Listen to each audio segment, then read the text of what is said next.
Michael Hatfield RE team presents Real Estate and More. Bay Area real estate is different than in all of America. And why? What's up with home buyers? What's on sellers' minds? How is the market? And much, much more. Now, here's your host, Michael Hatfield. Well, welcome back to the Real Estate and More show, and thank you for listening. Our next guest is a person who has been a Bay Area resident for more than 4 decades. Knows the value of homes here, very knowledgeable, but now due to the ever-increasing home values, he has questions about the Bay Area housing market. Not afraid to ask those questions either. Is this the best time to buy or to sell my home? This gentleman goes by the name of Mr. Charles. Load your questions, Mr. Charles, and welcome to the show. Well, thanks, Michael. We can have a good time with this portion of the show, and I'm here to help you along and answer some of your questions. Well, I like it when you're here to help me along. And ask some questions. You know, Charlie, I need all the help I can get. It's good to have you here. You do, Michael. That's okay. Well, Mr. Charles, did you ever end up owning a home in the Bay Area and enjoying it? Or has it always been kind of a tax to keep it nice and neat? What's your thoughts? Well, I was living in San Francisco with my wife at the time, and we wanted to buy a home, and my sister lived in Orinda, and so we looked out there, and we bought a home in Orinda. A little bit different price range back in those days, but that's the first home that I ever owned was in Orinda. Did you have any children that you raised in the East Bay at all? Yeah, not when we moved, but that's where my 2 sons were born, in Orinda, and we grew up there, and and that's kind of where it all started. And of course, I still live in the East Bay. So you're in essence a Bay Area native, a person that has been here so long that he's domiciled here and he wears the brand of the San Francisco Bay Area. Well, that's probably true. I know a lot more about it than anywhere else, and I'm just happy to be here, for heaven's sakes. Back in the day, did you feel like you and your lady paid a lot for your home when you bought it? Oh, we did. I mean, it was a staggering amount. $36,000. Oh, wow. If you can imagine that. But it was scary, was it not? It was. I mean, back then it seemed like a lot of money, and of course, you hardly even thought about the interest rate because the payment wasn't going to be a lot. The difference between 5, 6, 7, 8, 9% for $36,000 is not a whole lot of difference. But then that's what it was. We had an interest rate, I think 8.5%, but didn't think much about it. Yeah, you have to think a little more about it these days. Yeah, and that's because of the higher prices of the homes that we have, I guess. Well, for sure, yeah. You know, I remember, and I've said it before, that my first home was 12.5% interest.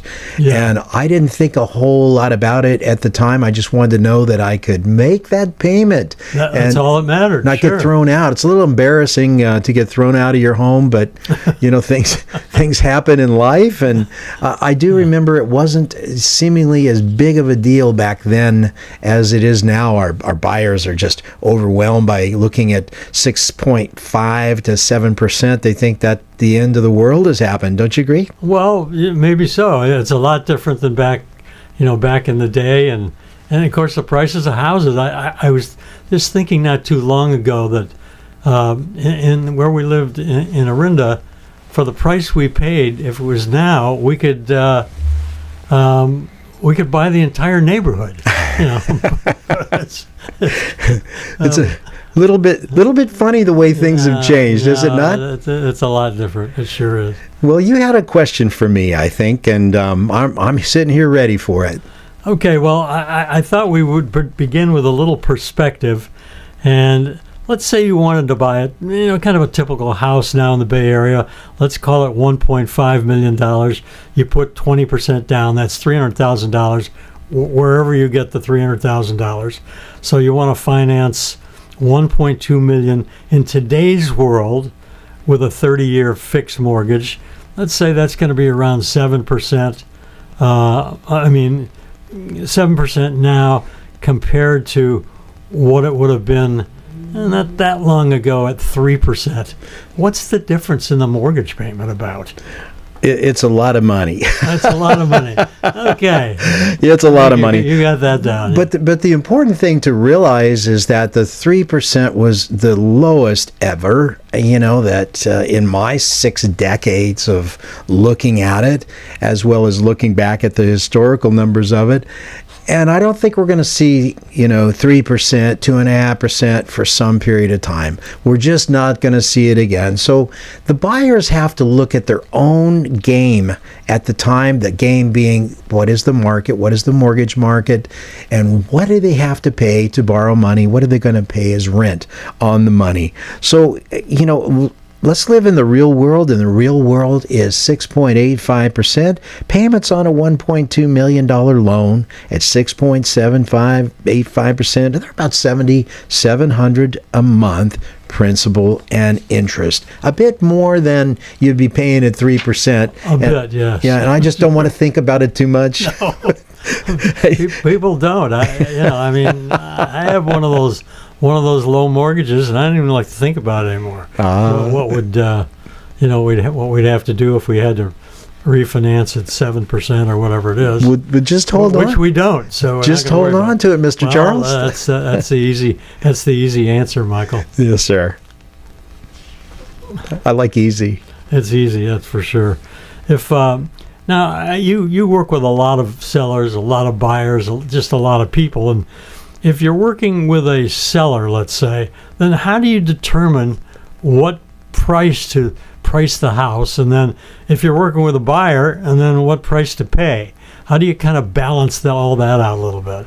Well, first of all, with a seller, what we do is we go in and do a comprehensive, what we call a market analysis. And we go through a little bit of the same process that an appraiser would.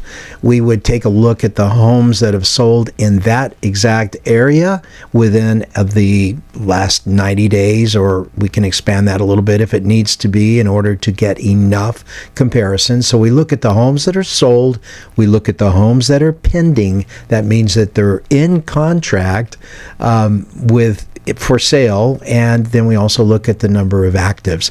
We take a really close look at that and say, well, the home that we're going to sell, what do we have to do to match it closest to those? We make adjustments, and then we take a look at the actual market itself. What month are we in? What seasonal time of the year? Are we going to get more sellers right now? Are we going to get more buyers right now? Has the interest rate dropped 25 basis points to where the money is a little bit less expensive? And then we come up with a number as close as we can to what we feel that the value is worth. We do the same thing for buyers, and we also take into account the condition of the property, which is very important.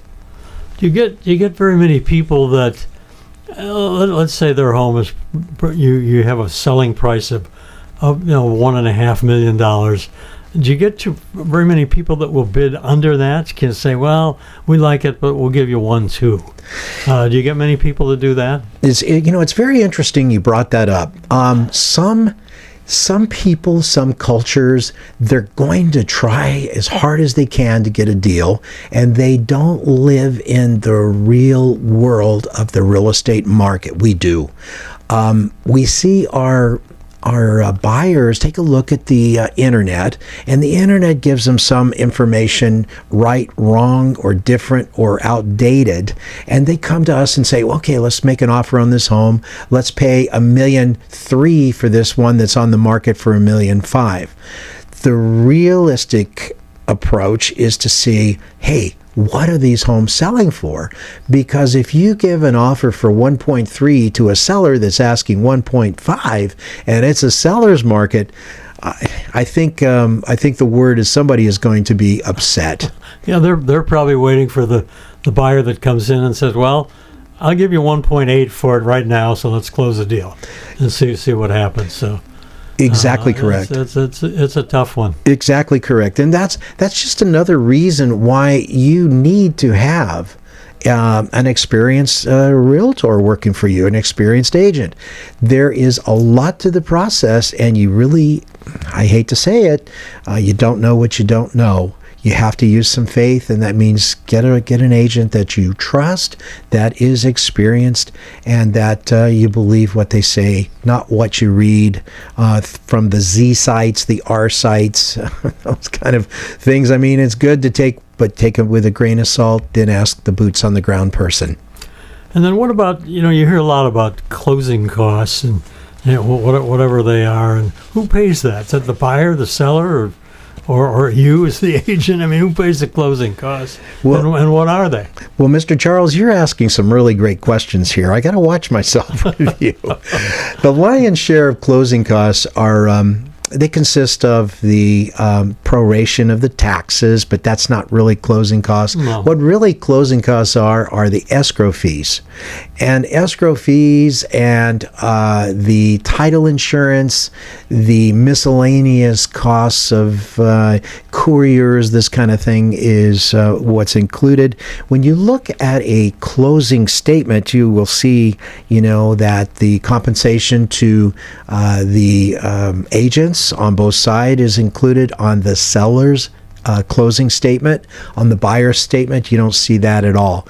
So your question was, what exactly are closing costs? I would say primarily they are the escrow fees as well as the title insurance. Okay. I remember a long time ago, there used to be contingencies. You walk into some home and say, I really like this home, but I want you to just fix up the bathroom.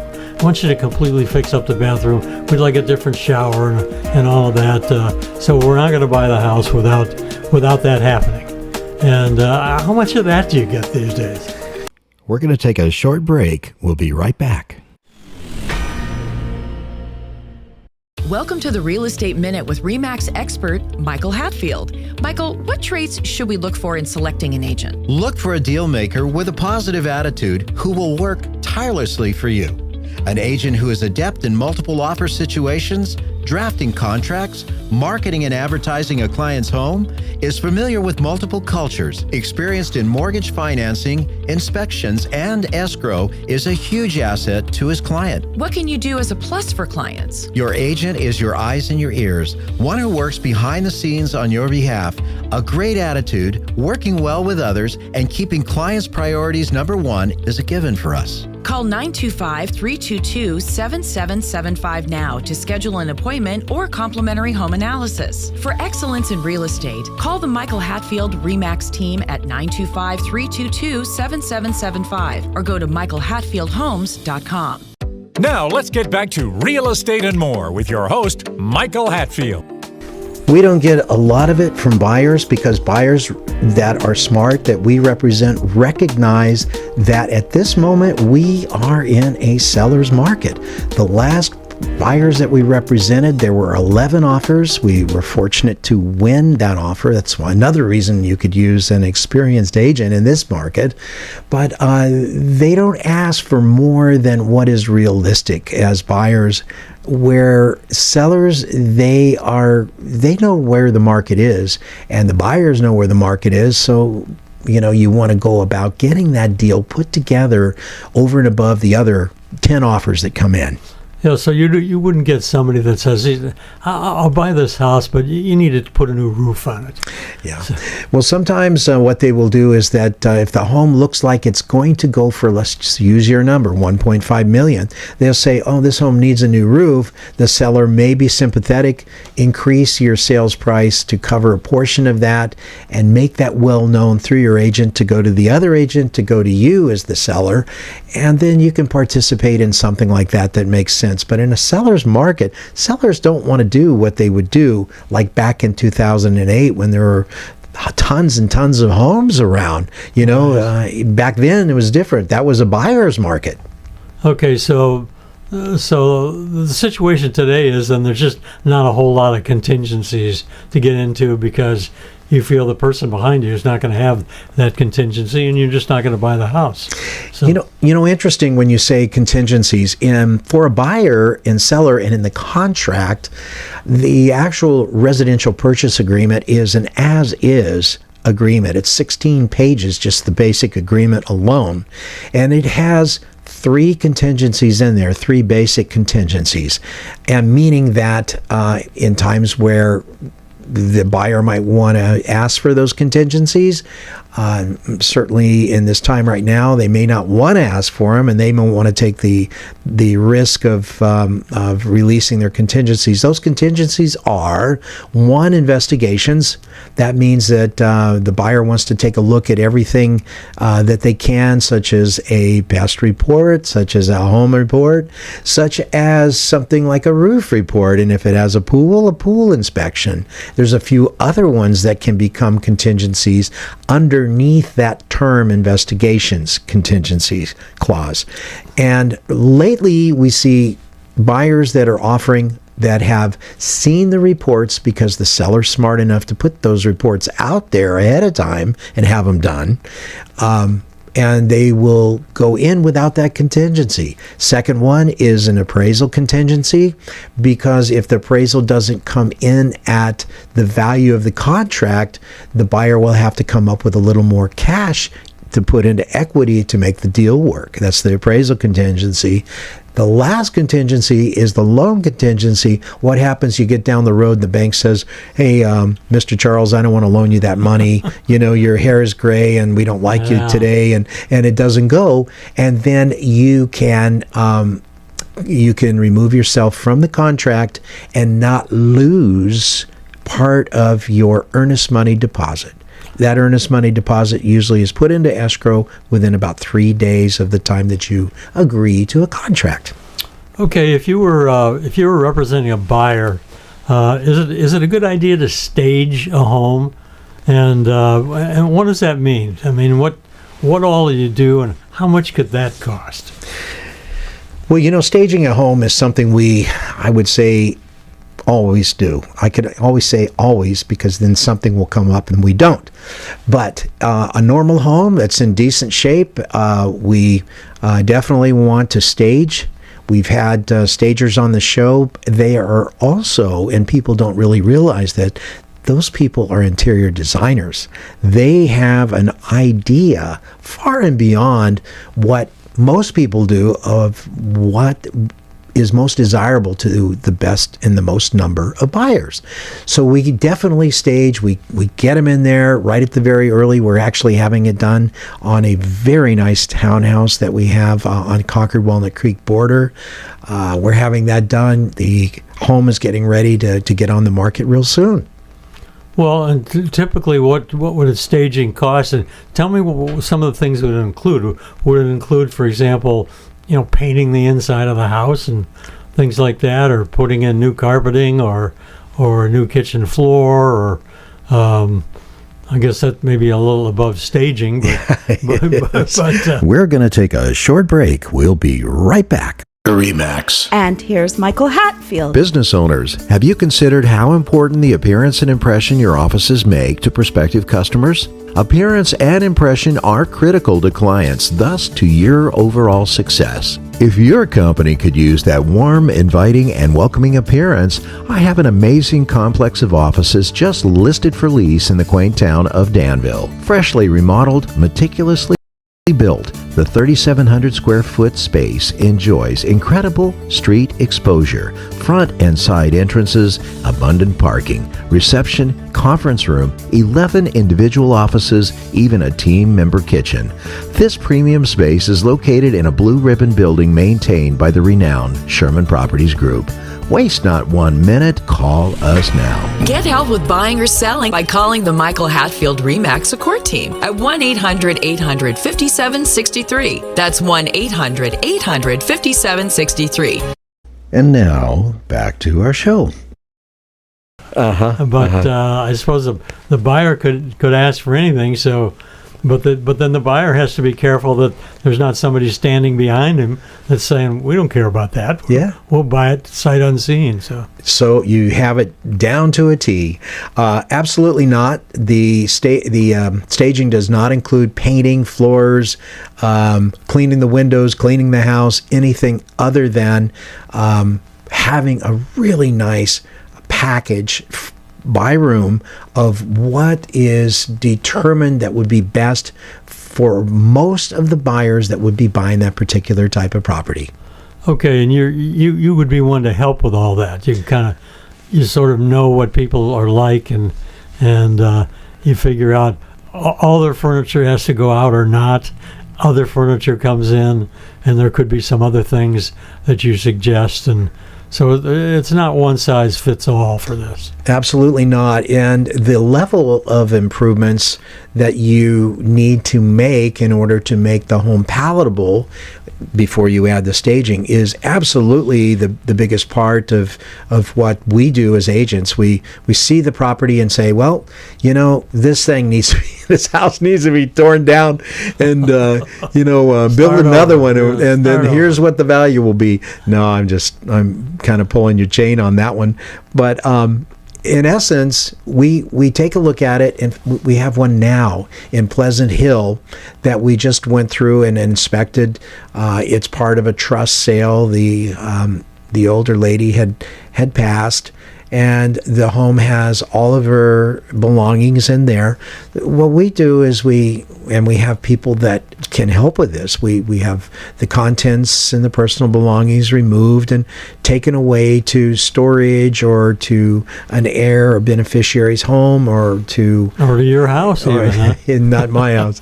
And then once they've done that, then we make a recommendation. Do we do the floors and the painting, the landscaping, and then do we go into a deeper? Do we do something that is more extensive? Well, that's one of the things about being an experienced realtor. It sounds simple, but what you're doing is you're constantly keeping an eye on the real estate market in that area that's fluctuating. And in this area, I wouldn't call it a glass ceiling, but there's a number that you do not want to go above when you list the home. If you do, then you're likely to have it sit on the market for more days than you would like, and that's nobody's joy, having it sit on the market and not be sold. So we look for a value that returns what has been put into it, cost of painting, cost of floor, cost of landscaping, and stop there. And staging, of course, and we stop there. We don't need to totally design and remodel the entire kitchen, the bathrooms, or whatever. That doesn't mean that that's the case in all. It's not one size fits all. It's every property that we go to that we need to take a look at that and decide what to do. Well, that's a tough call if you get some realtor that doesn't know what to do. I mean, you've been in this business a long time. You can probably walk into a house and kind of look around and say, all right, well, if we're going to sell this house, I've got it figured out in my mind, what we're going to do. We're going to do this, we're going to do that, and this and that, and so forth. But if somebody doesn't know that, it could cost the buyer quite a bit of money, because it doesn't look that good to the seller lots of money, because maybe it doesn't look good enough for a series of buyers. Yeah. So it's an important step in the home to make it look good when you walk in the door. Well, currently we have a difference in what the makeup is of the greatest percentage of our buyers. Our buyers today are people that are younger, 28 to 38 years old. We call them millennials. It's an affectionate term. They have 2 Teslas in the garage, and a baby on the way, or maybe 2. They like things differently than what the sellers of the homes today do. So they're looking for homes, and they're really focusing on this interest rate, which I've advised against, making that's the paramount priority. And then we've got the sellers that are of retirement age. These are the people that have, like you, 3% mortgage or paid off, and where am I going to go? So they hold on to the home. The mortgage interest rates yet have not come down to really activate all of the millennial buyers. So we have this seller's market equilibrium. Yeah, no, it's really kind of crazy, but this is where we are. It's a tough call. I mean, there's and you're right. If somebody's sitting in a house that's worth X amount of dollars and they have a 3% mortgage or even less in some cases, I mean, that's a tough call to move out. Where are you going to go and get anything like that? But you may have some specific reason to go there. Maybe you need to go to a care facility or something, but it's a tough call to just pack up and move to another house when you're sitting on a 2.5% or 3% mortgage. Oh, you got that's unless you're moving somewhere. I don't know. I can't think of a reason to do that. but unless you have some crazy reason to do that. So people will hang on to it, and the younger buyers will have enough money to so a 7 or 8%, well, maybe not 8% yet, 7% mortgage could be, they can do that because that's what it is. So, and they can afford a payment like that.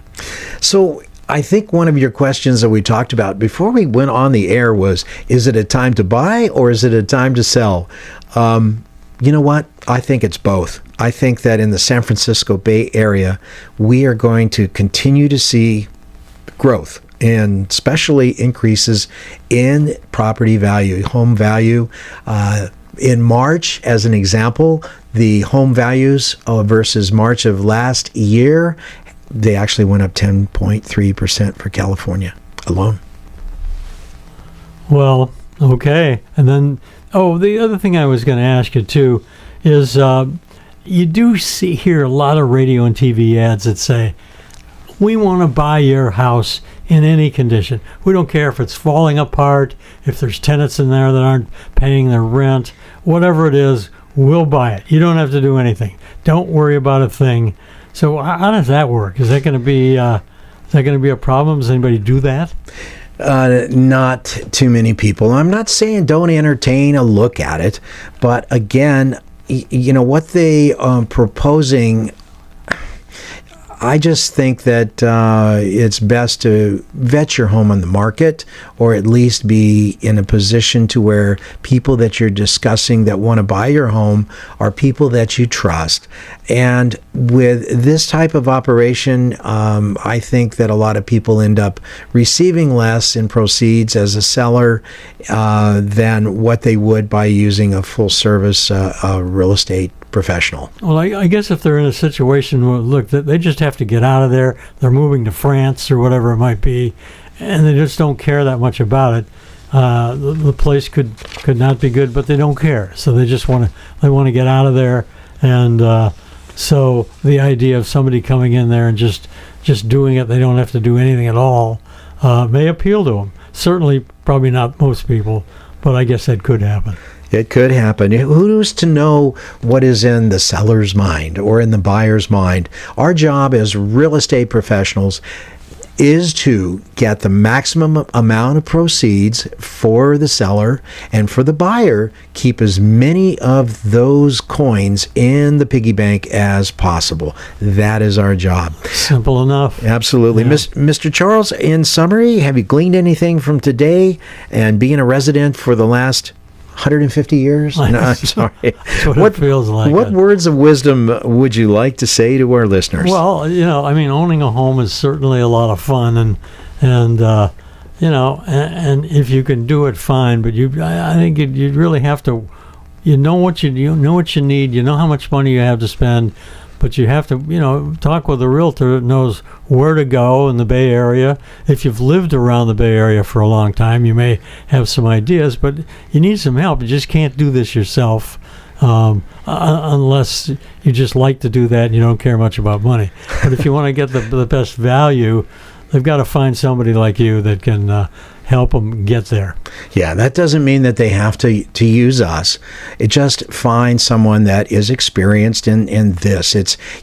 When you get into an airliner, you don't want to sit down and start telling the captain and the crew how to fly that machine. That's taken years and years of training to get to that point. Don't let people fool you and say, oh, the airplane flies itself. Yeah, it flies itself on the mundane actions of the flight, but you need those human talents to take over when things don't go right. So if you're buying or selling a home, one of life's largest investments, it can be either a struggle or can be a joy-filled occasion. When we buy a home, buyers struggle a little with the things needed to make it their own, the payments, the upkeep, and when sellers, they struggle to make the home attractive to buyers so that they receive the most amount of proceeds from the sale. Makes sense. Thank you for your questions today regarding is this the best time or the best time to sell or buy, and for being on the show, Mr. Charles. You got it. It's a lot of fun, Michael. Oh, you're a great guy. You've been listening to the Real Estate and More Show. I'm your host, Michael Hatfield. Please remember to go to our new YouTube handle, My Real Talk Show. That's My Real Talk Show at youtube.com, and touch that subscribe button.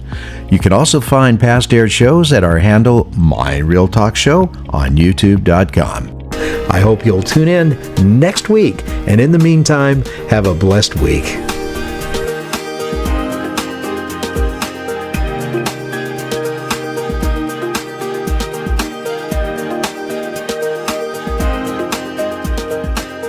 The views and opinions expressed are based on current economic and market conditions and are subject to change. Information on the show provided for illustrator purposes only and does not constitute professional or legal advice. Information from sources deemed reliable, but accuracy and completeness not guaranteed. Michael Hatfield and the Michael Hatfield RE/MAX team have no liability for information discussed on the show. Consult with qualified professionals prior to taking action.